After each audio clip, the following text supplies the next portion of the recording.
this past week, the thing I've done is I joined a new cult, which is the red light cult. Now I'm learning. I went down a new rabbit hole. I used the opportunity to, we have a new neighbor, Dr. Jack Kruse, who he's a neurosurgeon, so he actually operates on brains and stuff. Like, he does useful stuff. Yeah, this guy, Dr. Kruse, is pretty amazing in terms of his professional credentials. He's a guy who that works in trauma in hospitals and ends up doing brain surgery. And so he is pushing this idea of avoiding blue light and to get in touch with red light. I myself am not very far down this rabbit hole either. But I believe that's kind of a lot of modern illnesses, including the obesity epidemic. A lot of people are trying to figure out what the heck has gone on. And people say, oh, it's corn syrup and, GMOs and processed food and stuff like that. But one thing also that has been introduced is blue lights. Like, we used to have incandescent lights. We used to, before that, candlelight, and more outdoors. We would be outdoors, right, which, of course, the sun provides. It's not, it provides the full spectrum of the UV spectrum. In the house, everything became like under environmentalism, right? It's now everything is LED, and those are pure blue light. And so you're missing all the other part of the spectrum. And on top of it, like it disrupts your sleep. It disrupts all of the hormones that your body produces. It messes with your melanin, with your melatonin, with your dopamine, all the stuff that you need to stay healthy and sane. So when you also look at the suicide epidemic in the US and the fentanyl epidemic, which is part of the suicide epidemic, these are signs that people's brains are being messed up. And this is not just like, the food, and it's not just atomization, or like people have trying to figure out what has happened. And this is the rabbit hole I'm going down. I'm trying to see how I feel, doing some red light therapy, wearing the red glasses, avoiding more of the LEDs, getting the morning sun. That has been a great time this past week, going out at 6:30 a.m. every day and sitting in the sun for an hour. Before it doesn't cause you any sunburn or anything like that, but you get the morning sun.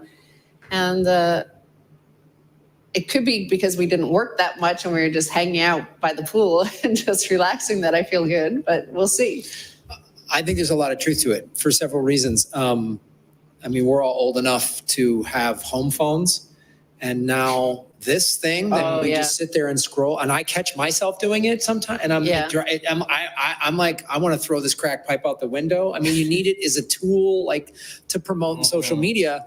And I really noticed too, like, as a surfer, so I turn my phone off before I go to sleep, and I don't pick it up until after I wake up in the morning, and I meditate and I read and I write, and then I turn on my phone.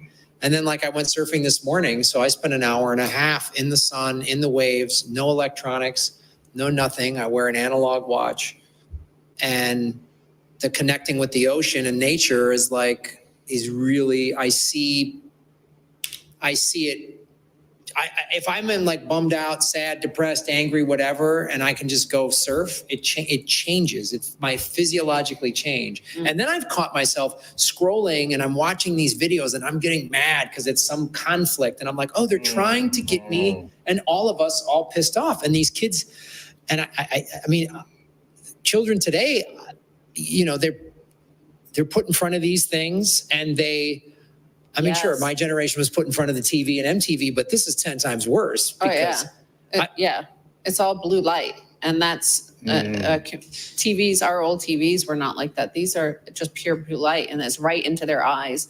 And they're playing these all day long, and it's messing with their brains. And I don't know if it's fixable, really, because they're growing up like that. That's when you're that age and your brain is still forming, and you're everything is still being built. So, at least we're old and disintegrating.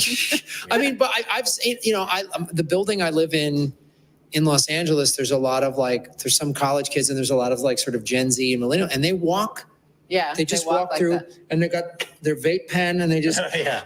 and I'm like, Gen X, hi, how are you? And they're like, eye contact, and they mumble away in their phone. And I'm just like, they don't know. I mean, we grew up in a time where I would call your house if we were kids and go, hi, Mr. Kaiser, is Max? And I go, hi, Graham. And I'd have to talk to your parents.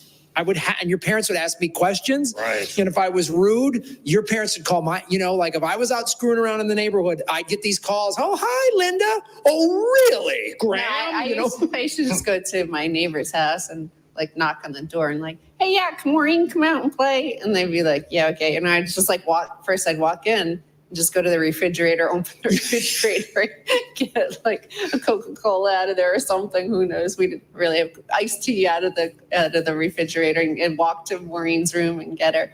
I remember we have a phone basically. So there was that mad dash when the phone rang. Yeah. Yes. The phone.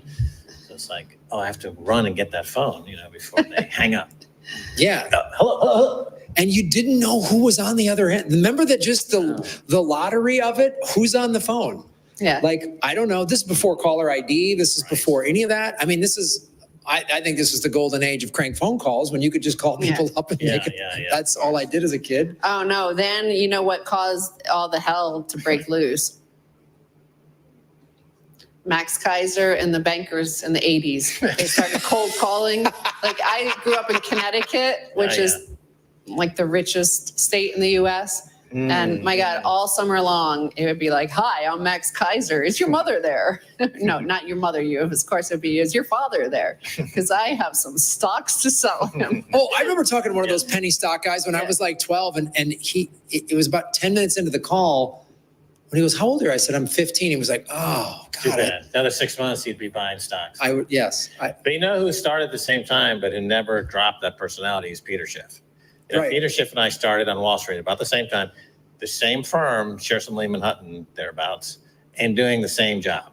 And but he just has never stopped, and he never broke out of that. Like every single time you talk to Peter Schiff, like there was that story, he was on a cruise ship, and he was trying to sell a fellow passenger his gold cufflinks, and somehow this got back to somebody telling this story. But I can understand that. Like you're on a ship, you need to sell somebody something, because you're just a trained salesman. You have to be selling all the time.